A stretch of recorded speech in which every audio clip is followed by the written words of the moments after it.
Delhi high court में अरविंद केजरीवाल की गिरफ्तारी पर सुनवाई के दौरान एनफोर्समेंट डायरेक्टरेट के वकील ने ऐसी दलीलें दी जिससे आम आदमी पार्टी खतरे में पड़ती दिख रही है। पहली बार ईडी ने अदालत में आम आदमी पार्टी को एक कंपनी के तौर पर देखने पर जोर दिया और उसके मुखिया होने के नाते अरविंद केजरीवाल को कटघरे में खड़ा कर दिया। एनफोर्समेंट डायरेक्टरेट के वकील एसवी राजू ने अदालत में यह दलील दी कि आम आदमी पार्टी भले ही सीधे तौर पर एक कंपनी नहीं है, लेकिन वो एक राजनीतिक दल है जो कि लोगों का समूह है। ऐसे में वो कंपनी के ही दायरे में आती है और अरविंद केजरीवाल उसके राष्ट्रीय संयोजक के तौर पर सभी फैसले लेते थे।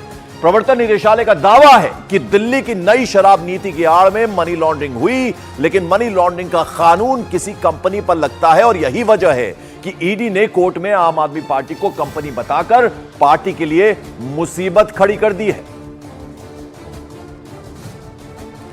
तो ईडी की जो दलील है उसके बाद कहीं ना कहीं घिरती हुई नजर आ रही है आम आदमी पार्टी, खतरे में नजर आ रही है। दिल्ली की नई शराब नीति की आड़ में मनी लॉन्ड्रिंग हुई है, यह साफ साफ कहा गया है और एनफोर्समेंट डायरेक्टरेट ने आम आदमी पार्टी को एक कंपनी बता दिया है और इस कंपनी पर मनी लॉन्ड्रिंग का सीधे सीधे आरोप है। मनी लॉन्ड्रिंग कानून कंपनी पर ही लगता है, यह कहा गया। मनी ट्रेल भी नहीं मिला है अभी। मनी ट्रेल तो मिला है। आपने ये भी कहा कि अगर आगे जरूरत पड़ी कुछ और लोगों को आरोपी बनाने के लिए वो भी बनाएंगे। वो तो अगर मिले तो बनाएंगे ना, अगर मिले तो हम छोड़ेंगे थोड़ी ना। और ईडी की इन दलीलों को आम आदमी पार्टी ने झूठा करार दिया तो बीजेपी ने फौरन आम आदमी पार्टी को घेरा। अरविंद केजरीवाल जी जो कि आम आदमी पार्टी के कन्वीनर है, ईडी ने उनके इंडिविजुअल के खिलाफ भी और आम आदमी पार्टी जो कि एक ग्रुप ऑफ पीपल्स की एक इंस्टीट्यूशन है, जैसे प्राइवेट लिमिटेड कंपनी हो या कोई पार्टनरशिप फर्म हो, उसी तरह से आम आदमी पार्टी के खिलाफ भी सेक्शन जो 70 है पीएमएलए का वो इन्फोर्स किया गया है। सारे आरोप झूठे हैं, सारे आरोप झूठे साबित होंगे। संजय सिंह की बेल ये दिखाती है कोई मनी ट्रेल नहीं है, कोई भ्रष्टाचार का पैसा नहीं है।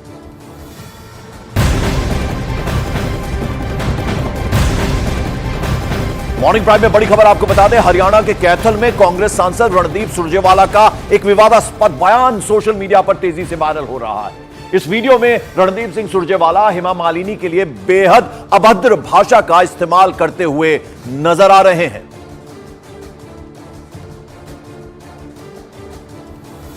एमएलए एमपी क्यों बनाते हैं? ताकि वो हमारी आवाज उठा सके, हमारी बात मनवाए, इसीलिए बनाते होंगे।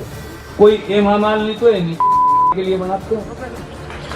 एमएलए एमपी क्यों बनाते हैं? ताकि वो हमारी आवाज उठा सके, हमारी बात मनवाए, इसीलिए बनाते होंगे। कोई हेमा मालिनी तो एमपी के लिए बनाते हैं। और रणदीप सुरजेवाला के विवादास्पद बयान पर बीजेपी नेता और अभिनेत्री कंगना रनौत ने पलटवार कर दिया। उन्होंने ट्वीट करते हुए लिखा कि बात मोहब्बत की दुकान खोलने की हुई थी, लेकिन कांग्रेस नफरत की दुकान खोल बैठी है।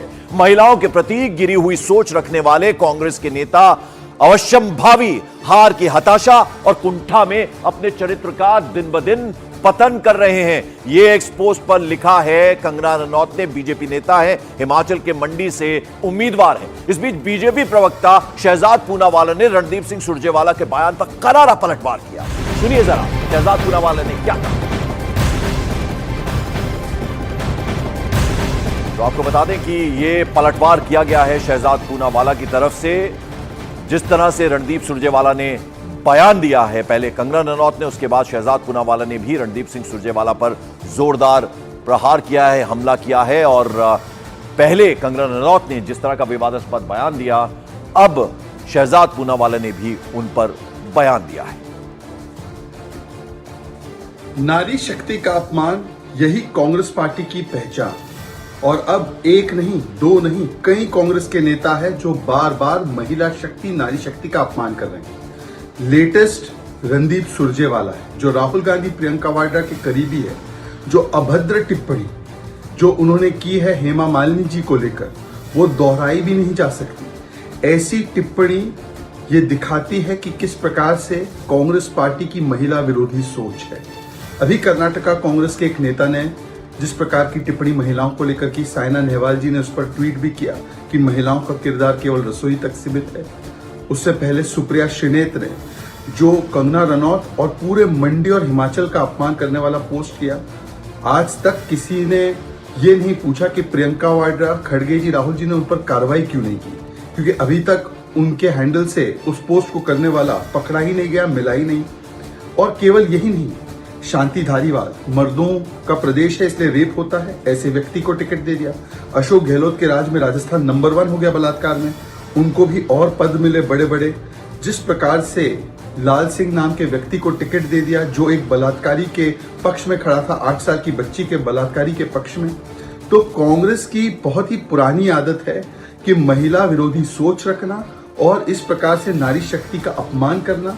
यूसीसी हो, शाहबानू हो, शायरा बानू हो, 3 तलाक केस हो, हर जगह उन्होंने कट्टरपंथियों का साथ दिया है और वोट बैंक के लिए महिलाओं के अधिकारों का हनन किया है। मॉर्निंग प्राइम में आगे बढ़ते हैं, रुक करते हैं बिहार की सियासत से आई बड़ी खबर का। पप्पू यादव लोकसभा के लिए आज पूर्णिया से इंडिपेंडेंट उम्मीदवार के तौर पर नामांकन करेंगे। पप्पू यादव ने हाल ही में अपनी पार्टी का विलय कांग्रेस में किया था, लेकिन सीट बंटवारे से पहले ही लालू प्रसाद यादव ने बीमा भारती को यहां से टिकट दे दिया और बीमा भारती ने पूर्णिया से नामांकन भी भर दिया।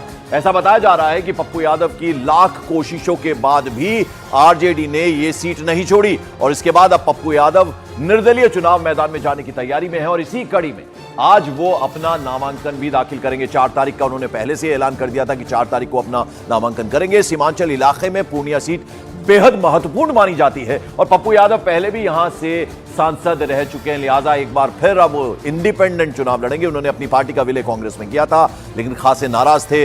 लालू प्रसाद यादव से उन्होंने भेंट भी की थी और कहा था कि लालू जी हमारे लिए ये सीट छोड़ें, लेकिन ये सीट नहीं छोड़ी। बीमा भारती को यहां से उम्मीदवार कैंडिडेट बनाया, तो ऐसे में अब इंडिपेंडेंट चुनाव लड़ने की तैयारी में है। आज नामांकन दाखिल करेंगे पूर्णिया सीट से पप्पू यादव।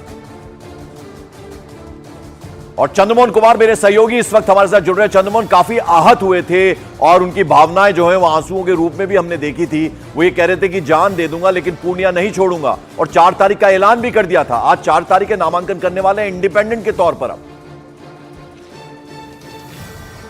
बिल्कुल, और पप्पू यादव ने साफ तौर पर यह भी कहा था कि पूर्णिया वो किसी भी हालत में नहीं छोड़ने वाले हैं और हम अभी उन्हीं के घर के ठीक बाहर मौजूद हैं, जहां पर 11 बजे से यहां से निकलेंगे पप्पू यादव और कलेक्ट्रेट पहुंचेंगे, फिर वो नामांकन दाखिल करेंगे। एक तस्वीर आपको दिखाने की कोशिश करेंगे कि पप्पू यादव के घर के सामने कांग्रेस का जो बैनर और पोस्टर है अब तक नहीं हटा है और ना ही कांग्रेस के किसी बड़े नेता का यह कॉल आया है कि पप्पू यादव यहां से चुनाव नहीं लड़े, क्योंकि उनका बिहार में आरजेडी के साथ गठबंधन है। तो साफ तौर पर समझा जा सकता है कि कहीं ना कहीं कांग्रेस का मौन समर्थन भी है और यही वजह है कि पप्पू यादव के घर के बाहर ये जो बड़े बड़े होर्डिंग और पोस्टर लगे हैं, ये साफ तौर पर दिखा रहे हैं कि पप्पू यादव अभी भी कांग्रेस में हैं। भले